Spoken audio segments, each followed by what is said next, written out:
በአማራ ክልል እየተካሄደ ካለው ግጭት ጋር በተያያዘ በግጭቱ ጉዳት የሚደርስባቸው የፋኖ አባላት በትግራይ ክልል በሚገኙ የሕክምና ተቋማት ገብተው ይታከማሉ ስለመባሉ ዘሆርን ዊትነስ ከምንጮቹ ሰምቷል።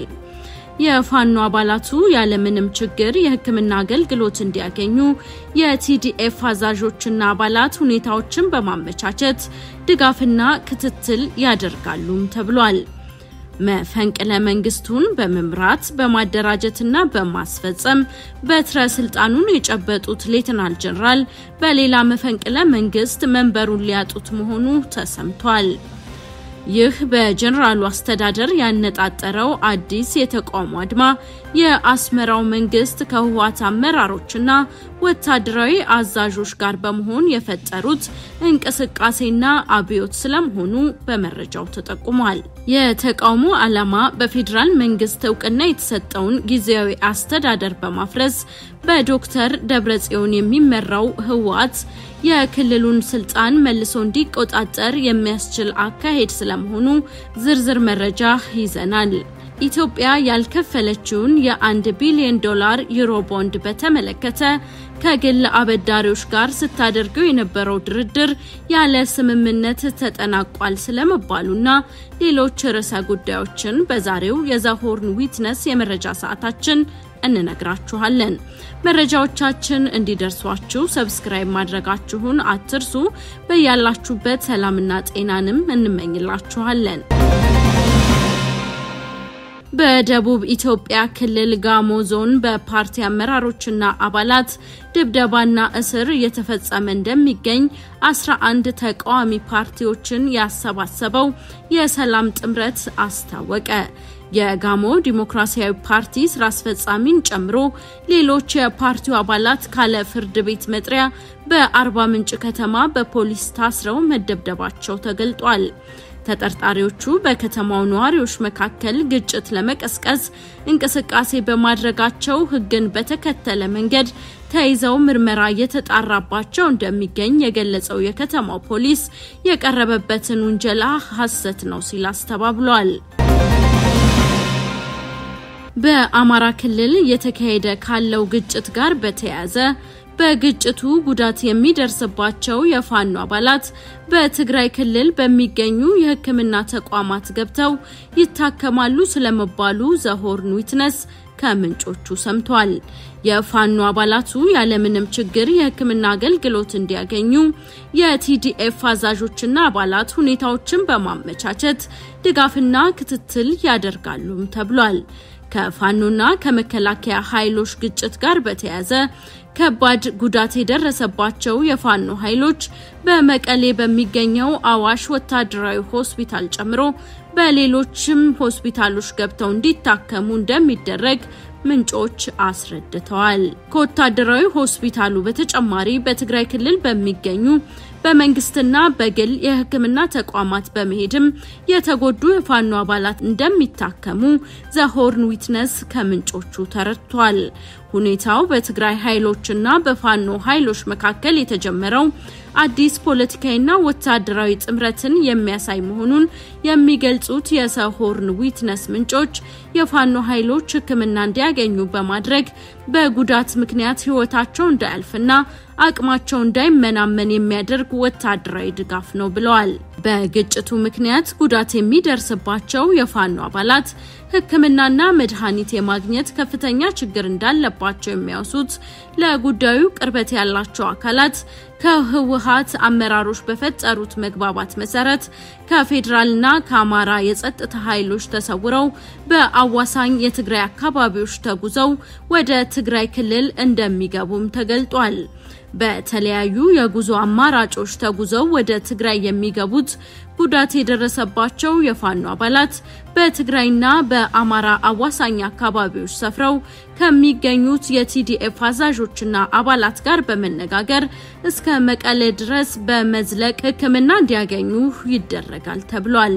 ሕክምናውን የሚያመቻቹት የቲዲኤፍ አመራሮች እንደየጉዳት መጠናቸው መሆኑን የጠቀሱት ምንጮች መጠነኛ ጉዳት ያጋጠማቸው የፋኖ አባላት በትግራይ ክልል አዋሳኝ አካባቢዎች በሚገኙ የመንግስት ጤና ተቋማት እንዲታከሙ ለጤና ኃላፊዎችና ባለሙያዎች ያዛሉ ብለዋል።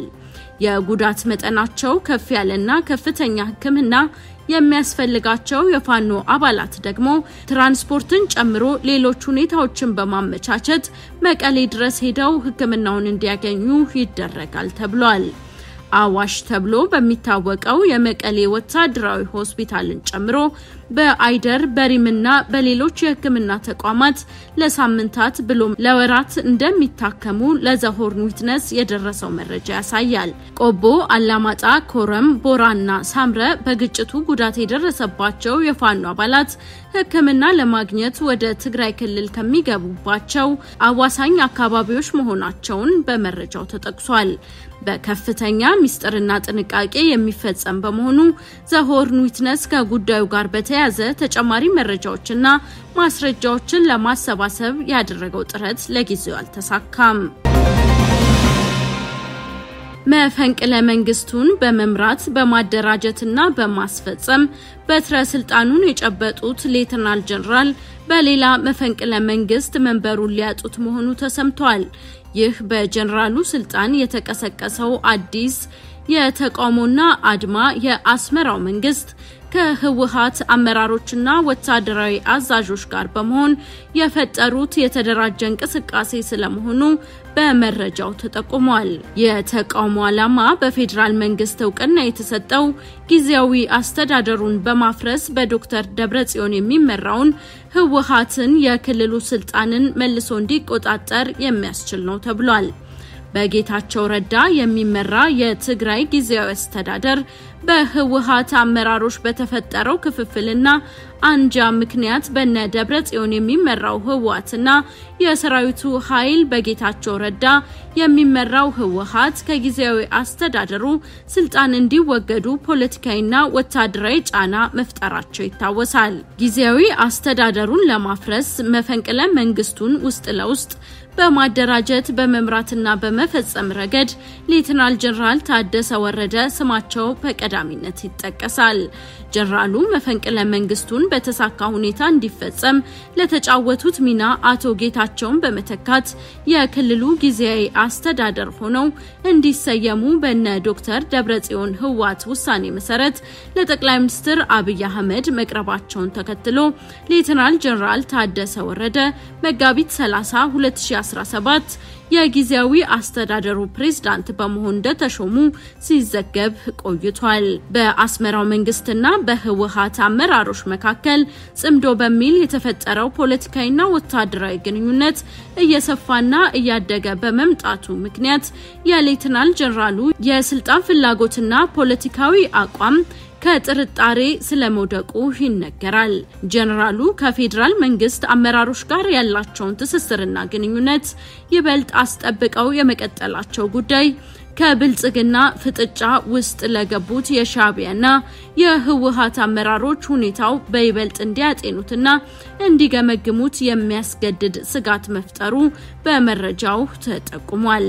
ከተፈጠረው ስጋት በመነሳት የአስመራው መንግስት ውይይትና ግምገማ ማካሄዱን በመረጃው ሲወሳ ቆይቷል። ጀነራል ታደሰ ወረደን በእንቅፋትነት ገምግሞ የደመደመው የፕሬዝዳንት ኢሳያስ አፈወርቂ መንግስት ሌተናል ጀነራሉ ከትግራይ ጊዜያዊ አስተዳደር ፕሬዝዳንትነት ስልጣን መወገድ አለባቸው በሚል ፖለቲካዊ የመፍትሄ አማራጭ በመውሰድ የሻዕቢያው መንግስት በግምገማው ውሳኔ ማሳለፉ ተጠቅሷል። በውሳኔው መሰረትም የጊዜያዊ አስተዳደሩ ፕሬዝዳንት ታደሰ ወረደ ከክልሉ ስልጣን እንዲወገዱ ከህወሓት አመራሮች ጋር በፈጠሩት ፖለቲካዊና ወታደራዊ ግንኙነት እንደ አንድ ቅድመ ሁኔታ በማስቀመጥ የሻዕቢያ አመራሮች ከህወሓት አመራሮች ጋር ድርድር በማካሄድ ከስምምነት ሊደርሱ ችለዋል። የአስመራና የህወሓት አመራሮች በደረሱት የጋራ ስምምነት መሰረት ጀነራል ታደሰ ወረደ ከስልጣናቸው እንዲወገዱ የህወሓት አመራሮች የቤት ስራውን በመውሰድ ሲሰሩ ቆይተዋል ተብሏል።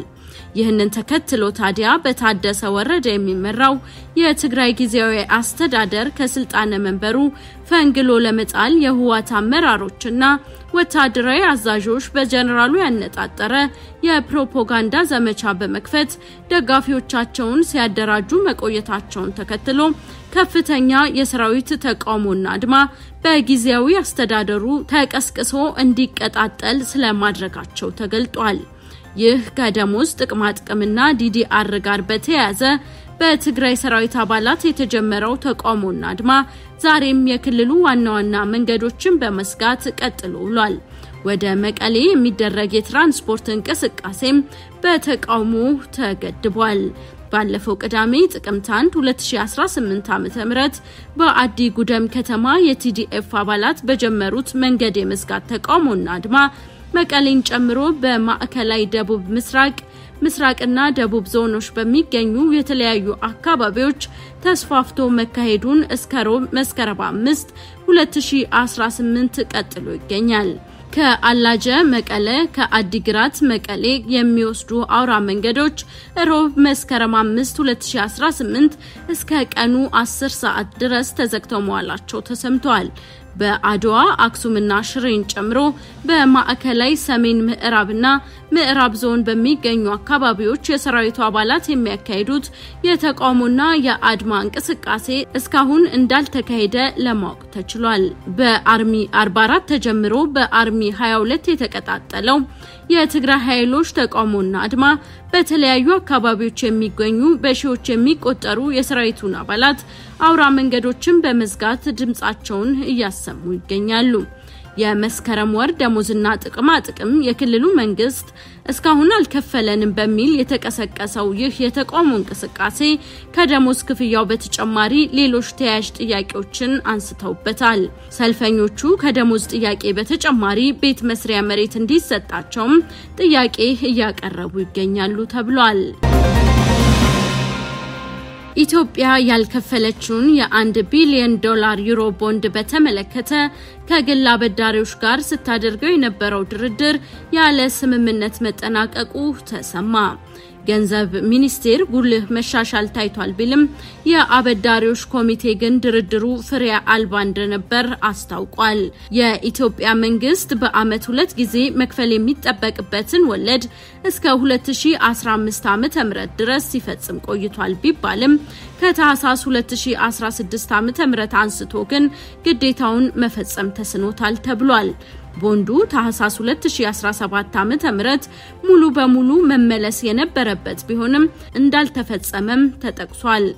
በፈረንሳይ ፓሪስ በተካሄደው በአሁኑ ድርድር የኢትዮጵያ መንግስት ልኡካን ዋይት ኤንድ ኬዝ የተሰኘውን የህግ አማካሪና ላዛርድ የተባለውን የፋይናንስ አማካሪ ይዞ ስለመቅረቡም ተሰምቷል። በድርድሩ የቦንዱን አከፋፈል ሁኔታን የሚያመላክት የመጀመሪያ እቅድ ያቀረበችው ኢትዮጵያ ኮሚቴው የራሱን እቅድ በማቅረብ በኢትዮጵያ በኩል የቀረበውን እቅድ ውድቅ አድርጎታል። በቡድን 20 የጋራ ማዕቀፍ አማካኝነት እንደ ቻይና ካሉ አበዳሪ አገራት የዕዳ ሽግሽግ ለማግኘት በመነጋገር ላይ የሚገኘው የኢትዮጵያ መንግስት ሁለቱ አካላት ፍላጎታቸውን በተመለከተ የመጨረሻ ስምምነት ላይ ሳይደርሱ መቅረታቸው ተገልጧል። ኮሚቴው በአሁኑ ሰዓት ድርድሩ ፍሬ አልባ ደረጃ ላይ ነው የሚል ድምዳሜ ላይ መድረሱንም ተናግሯል። የህግ እርምጃን ጨምሮ ሁሉንም አማራጮች ያጤነ መሆኑን እንዳስታወቀ ሮይተርስ ዘግቧል። በገንዘብ ሚኒስቴር እቅድ መሰረት ኢትዮጵያ ከ2019 እስከ 2028 ዓ.ም ባሉት 9 ዓመታት ውስጥ የሚኖራት ዓመታዊ ኤክስፖርት አፈጻጸም ከዓለም አቀፉ የገንዘብ ድርጅት IMF ግምት ከፍ ያለ ከሆነ አበዳሪዎች ተጨማሪ ገንዘብ እንደሚከፈላቸው በመረጃው ተጠቅሷል። የኢትዮጵያ ታላቁ ህዳሴ ግድብ ለአሜሪካው ፕሬዝዳንት ዶናልድ ትራምፕ በጣም አስፈላጊና ወሳኝ ጉዳይ መሆኑን ከፍተኛ አማካሪያቸው ማሳድ ቡሎስ ተናገሩ። የአሜሪካው ፕሬዝዳንት የአፍሪካ የአረብና የመካከለኛው ምስራቅ ከፍተኛ አማካሪው ለሳውዲ አልአረቢያ እንደተናገሩት ትራምፕ ከመጀመሪያው የስልጣን ዘመናቸው አንስቶ በግድቡ ዙሪያ የበኩላቸውን ድርሻ ሲያከናውኑ ነበር ብለዋል። በህዳሴ ግድብ ምክንያት በኢትዮጵያ በሱዳንና በግብጽ መካከል የተከሰተውን ውዝግብ የግድቡ መጠናቀቅን ተከትሎ ጉዳዩ የሞት ሽረት ሆኗል ሲሉ አማካሪው ገልጸዋል። ለዚህም ሰላማዊ መፍትሄ ያስፈልገዋል ብለዋል።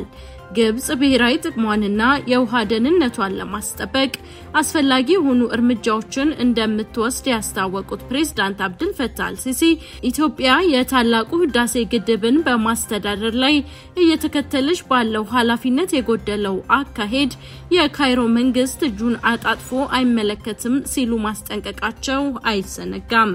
ኢትዮጵያ በበኩሏ ግብጽ ጸባጫሪ ንግግሮችን አጠናክራ እየቀጠለች ትገኛለች ስትል ክስ ያቀረበች ሲሆን ትብብርን ከማጎልበት ይልቅ ኢትዮጵያን የማዳከም የከሸፈ ፖሊሲ እየተከተለች ትገኛለች በማለት መውቀሷ ይታወሳል። የማዳጋስካር ወታደራዊ መኮንኖች ስልጣን መቆጣጠራቸውን አስታወቁ። ከቤተ መንግስት መግለጫ የሰጡት ኮሎኔል ማይክል ራንድሪ ናሪራ እንዳሉት ወታደራዊ መኮንኖቹ መንግስትን እንደሚያቋቁሙ ገልጸዋል። በቀጣይ 2 ዓመታት ውስጥ ምርጫ እንደሚያካሂዱም ገልጸዋል።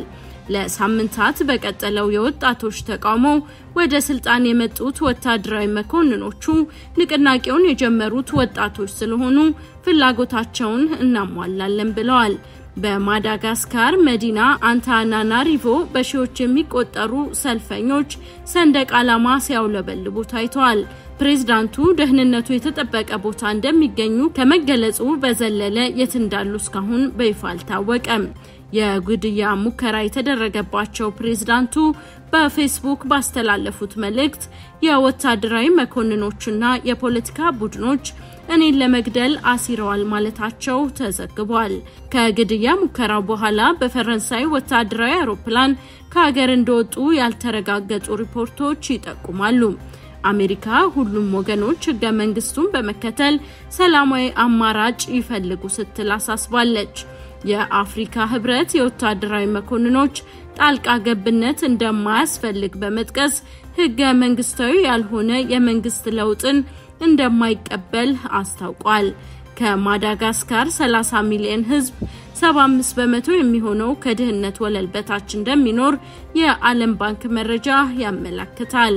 ስራ አጥነት፣ ሙስናና የኑሮ ውድነት ዋነኛ የተቃውሞ ማጠንጠኛ መሆናቸው ሲገለጽ ሰልፈኞች ከጸጥታ ኃይሎች ጋር ተጋጭተው ቢያንስ 22 ሰዎች ሲገደሉ 100 የሚደርሱ እንደተጎዱ የመንግስታቱ ድርጅት ገልጿል። ውድ የዛሆርን ዊትነስ ቤተሰቦች ለዛሬ መራረጥንላችሁ ዓለም አቀፍና አህጉር አቀፍ መረጃዎቻችን እነዚህን ይመስላሉ። በየቀኑ የምንለቃቸው መረጃዎቻችን እንዲደርሷችሁ ሰብስክራይብ ማድረጋችሁን አትርሱ። በያላችሁበት ሰላምና ጤናን ተመኘን።